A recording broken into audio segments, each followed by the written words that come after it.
ముందుండకపోతే యుద్ధంలో జయించలేము. అందుకని నేను ఈ కార్యక్రమానికి శ్రీకారం చుట్టాను. ఎన్నికల ముందు చాలా విషయాలు మీకు చెప్పాను. నేను ఈరోజు సమస్యలున్నాయి, చాలా కష్టాలున్నాయి. ఏదైనా ప్రజల సమస్యలు మాట్లాడితే వాళ్ళ మీద దాడులు చేశారు. గ్రామాల్లో ఉండే మీరంతా బయట రానియకుండా మిమ్మల్ని కట్టడి చేశారు, వేధింపులు చేశారు. ఇవన్నీ జరిగాయి. ఆ రోజు నేను ఒక మాట చెప్పింది, మళ్ళీ ఈ రాష్ట్రాన్ని పునర్నిర్మాణం చేసి మీ జీవితాల్లో వెలుగు చూపించే బాధ్యత నేను తీసుకుంటానని ఆ రోజు చెప్పాను. ఆ మాట ప్రకారం ముందుకు పోతున్నాం. నేను వచ్చిన మొట్టమొదటిసారిగా మీరు గుర్తుపెట్టుకోండి, డబ్బులు లేవు. జీతాలు కూడా ఇవ్వగలుగుతామా లేదా నాకే అనుమానం. కానీ ఒక మాట చెప్పాను, ఏప్రిల్ నుంచి పింఛన్ ఇస్తానని చెప్పాను. మామూలుగా నేను చెప్పలేదు, అన్ని ఆలోచించే చెప్పాను. మీరు కష్టాల్లో ఉన్నారు, నాకు ఎన్ని ఇబ్బందులున్నా పర్వాలేదు, ముందు మీకు న్యాయం చేయాలని ఆ రోజు నేను చెప్పాను. అందుకనే మీరు ఒకసారి చూస్తే ఈ పింఛన్ అనేది కూడా అందరూ ఆలోచించుకోవాలి. వచ్చిన 63 లక్షల మందికి పింఛన్లు వస్తున్నాయి. మీరు ఒక్కసారి ఆలోచించుకోవాల్సిన అవసరం ఉంది. వేరే రాష్ట్రాల్లో ఇస్తున్నారా, ఇస్తే ఎంత ఇస్తున్నారు అని మీరందరూ గుర్తుపెట్టుకోవాల్సిన అవసరం ఉంది. పింఛన్ ప్రారంభించింది ఎన్టీ రామారావు గారు 35 రూపాయలు, దాంతో ప్రారంభమైంది. నేను వస్తానే దాన్ని 70 చేశాను. ఆ తర్వాత మళ్ళీ ముఖ్యమంత్రి అయిన తర్వాత 2014లో 200 రూపాయలు ఒకేసారి 5 రెట్లు 1000 రూపాయలు చేశాను. మళ్ళీ 1000 రూపాయలు 2000 రూపాయలు చేశాను. ఇప్పుడు కూడా కొంతమంది మాట్లాడతారు, మేం చేసాం 2000 అంటారు. మీరు చేసింది 2000 కాదు, 2000 నుంచి 5 సంవత్సరాల్లో 250 ఇచ్చి 5 ఏళ్ళు ఇచ్చారు మీరు.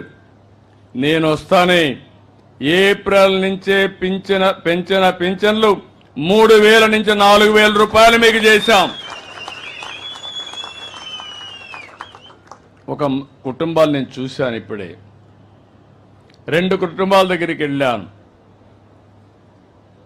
ఆ 2 కుటుంబాలు కూడా ఈయన ఎల్లావుల వెంకటేశ్వరరావు, ఆడబిడ్డ పెళ్లి చేశాడు. ఎవరో కాదు, భార్య తమ్ముడో. పెళ్లి చేసి పిల్లలు పుట్టిన తర్వాత ఒక అమ్మాయి మానసికంగా సమస్య వచ్చింది. ఇంకొక అమ్మాయి పుట్టిన తర్వాత వదిలేసి వెళ్ళిపోయాడు. ఎక్కడ పోయాడో తెలియదు. ఆయన దారి ఆయన చూసుకున్నాడు. ఆ తండ్రి కుటుంబ బాధ్యత తీసుకున్నాడు, ఈయన తీసుకున్నాడు. ఇప్పుడు ఆ అమ్మాయిని చూసుకోవాలి, వీళ్ళు కూలి పని చేసుకోవాలి, మళ్ళీ వీళ్ళు జీవనోపాధి కలపాలి. అందుకే నేను ఆలోచించింది, ఒకప్పుడు 5 రూపాయలు ఇచ్చేవాడిని దివ్యాంగులకి, అది 3000 చేశాను. మళ్ళా పెంచలేదు. నేను వస్తానే అది 6000 రూపాయలు చేశాను అందరికీ.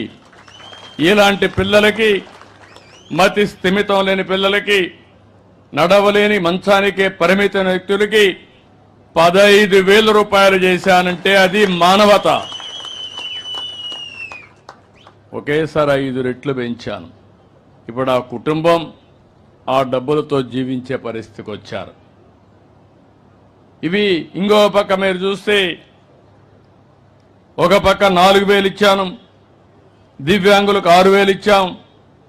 కొంతమంది డయాలసిస్ చేసుకోవడం, కిడ్నీ సమస్యలు రావడం, కొంతమంది చాలా ఇబ్బందుల్లో లెప్రసీ పేషెంట్లు ఉండడం, ఇవన్నీ వచ్చాయి.